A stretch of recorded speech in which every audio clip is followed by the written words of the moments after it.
हर महीने सैलरी मिलते ही almost salary person अपने सैलरी का कुछ परसेंट अमाउंट सेविंग करते हैं। सेविंग करने के कई सारे रीजन हो सकते हैं, जैसे कि आपको अपने लिए जरूरत वाली चीज खरीदनी हो, या आप गाड़ी लेने के बारे में प्लान कर रहे हो, या तो इमरजेंसी के लिए फंड सेव कर रहे हो। अब बात ये आती है कि सेविंग करने से तो आपके पैसे बढ़ेंगे नहीं। कई सारे बैंक सेविंग की अमाउंट पे इंटरेस्ट भी देती है अगर आपने सेव कर रहे हैं तो, बट वो इंटरेस्ट इतना नहीं मिलता है कि इन्फ्लेशन को बीट कर सके। तो कुछ इन्वेस्टर उनके पैसे की वैल्यू बढ़े तो इसके लिए अपने पैसे को इन्वेस्ट करते हैं, जैसे कि बैंक में एफडी कराते हैं, गोल्ड में इन्वेस्ट करते हैं, या रियल एस्टेट में इन्वेस्ट करके प्रॉपर्टी खरीदते हैं। और इसमें से कुछ लोग जिन्हें शेयर मार्केट के बारे में पता है या वो रिस्क लेके अपने पैसे को ग्रोथ करता देखना चाहते हैं तो शेयर मार्केट में इन्वेस्ट करते हैं। शेयर मार्केट क्या होता है और कैसे काम करता है, इस टॉपिक पे मैंने वीडियो बनाया है, लिंक आपको डिस्क्रिप्शन में मिल जाएगा, तो उस वीडियो को जरूर देखें। अब हम हमारे टॉपिक पे आते हैं। ऑलमोस्ट बिगिनर्स शेयर मार्केट में कम रिस्क के साथ इन्वेस्ट करके अपने पैसे को ग्रोथ करते हैं देखना चाहते हैं। तो आज हमारा वीडियो इसी टॉपिक पे है, ऐसे फंड जिसमें रिस्क कम होता है और ये स्टेबल रिटर्न्स देता है। उस फंड का नाम है म्यूचुअल फंड। इस वीडियो में हम म्यूचुअल फंड को समझने वाले हैं, ये कैसे काम करता है, इसमें रिस्क टॉलरेंस के बारे में भी बात करेंगे, किस तरह के फंड में इन्वेस्ट करना चाहिए और फ्यूचर में आपको ये कितना प्रॉफिट दे सकता है। तो चलिए इस वीडियो को शुरू करते हैं। आइए पहले ये जानते हैं म्यूचुअल फंड ये नाम कैसे रखा गया। म्यूचुअल फंड 1963 में इंडिया में आया था। इंडियन गवर्नमेंट और आरबीआई द्वारा यूआईटी को पब्लिश किया गया। इसका मतलब है unit trust of India. Indian government ये चाहती थी कि आम लोगों के पैसे को शेयर मार्केट में इन्वेस्ट करके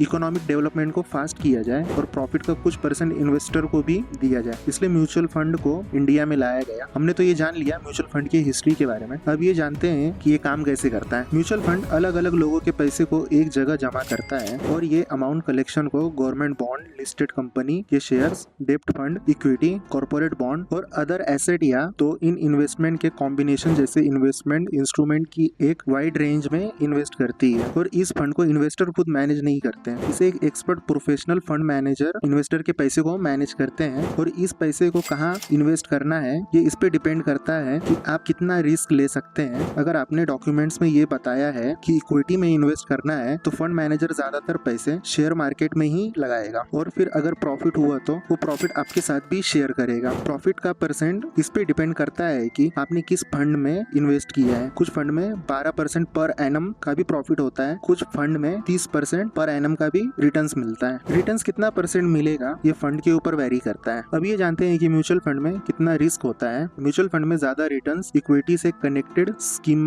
में मिलता है, इसलिए म्यूचुअल फंड के लिए सबसे बड़ा रिस्क खुद ही शेयर मार्केट ही है। बेसिकली देखा जाए तो रिस्क इस बात से फिक्स होता है कि आपने किस तरह के शेयर में इन्वेस्ट किया है। अगर आप लार्ज कैप या ब्लू चिप जैसे फंड में पैसे को इन्वेस्ट करें तो रिस्क का टॉलरेंस बहुत ही कम हो जाता है। और mutual fund investment risk involve होते हैं, जैसे कि trading volume, settlement risk, liquidity risk, potential of loss principal और डिफॉल्ट रिस्क। सिक्योरिटी स्कीम में इन्वेस्ट करता है, उसकी प्राइस की वैल्यू और इंटरेस्ट में अप्स एंड डाउन होता रहता है, इसलिए ये भी एक रीजन है म्यूचुअल फंड में रिस्क टॉलरेंस एक जैसा ही होता है। जैसे कि मैंने ऊपर बताया आपको, लार्ज कैप या ब्लू चिप में इन्वेस्ट करें तो रिस्क बहुत ही कम हो जाता है। ब्लू चिप क्या होता है, इसमें रिस्क कम क्यों होता है, मैंने इस टॉपिक पे भी वीडियो बनाया है, आप उस वीडियो को जरूर देखें, लिंक डिस्क्रिप्शन में है। अब इस टॉपिक पे आते हैं कि किस तरह के फंड में इन्वेस्ट करना चाहिए। वैसे अगर मैं खुद की बात करूँ तो मैं ज्यादातर स्मॉल कैप और मिड कैप में इन्वेस्ट करता हूँ, क्योंकि मेरे एनालिसिस के हिसाब से स्मॉल कैप और मिड कैप फ्यूचर में अच्छा रिटर्न्स देता है। ये आपके ऊपर डिपेंड करता है कि आप किस फंड में इन्वेस्ट करते हैं। मैं आपको कोई भी फंड सजेस्ट नहीं करने वाला, आप अपनी रिसर्च से इन्वेस्ट करें। और एक बात दोस्तों, आप कभी भी किसी से कर्ज लेके या बैंक से लोन लेके इन्वेस्ट ना करें। अब ये जानते हैं कि म्यूचुअल फंड में इन्वेस्ट करने से आपको फ्यूचर में कितना प्रॉफिट होगा। एक्चुअली ये डिपेंड करता है कि आपने अपने पोर्टफोलियो में किस तरह के फंड में इन्वेस्ट किया है और वो फंड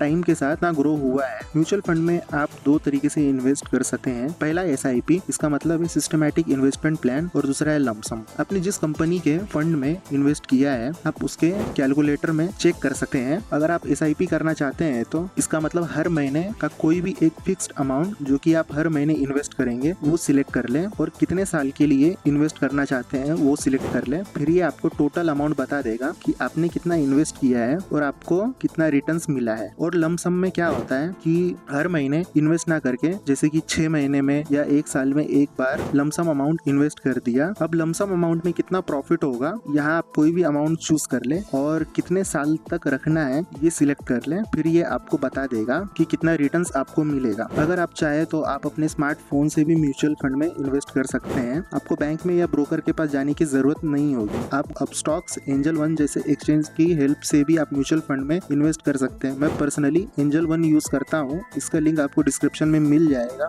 वहाँ से भी आप डाउनलोड कर सकते हैं। बस आज की इस वीडियो में इतना ही। वीडियो अगर आपको इन्फॉर्मेटिव लगा हो तो वीडियो को लाइक करना ना भूलें। वीडियो से अगर आपको कुछ सीखने के लिए मिला हो तो आप अपने फैमिली मेंबर और फ्रेंड सर्कल में भी शेयर करें। और इसी के साथ साथ अगर आप हमारे चैनल पे नए हैं तो चैनल को सब्सक्राइब जरूर कर लें, ताकि आने वाली अगली वीडियो का नोटिफिकेशन सबसे पहले आपको मिले। और आपको किस टॉपिक पे वीडियो चाहिए ये मुझे कमेंट बॉक्स में जरूर बताएं, मैं उस टॉपिक पे वीडियो जरूर बनाऊंगा। तब तक के लिए थैंक यू सो मच, मिलते हैं किसी और वीडियो में।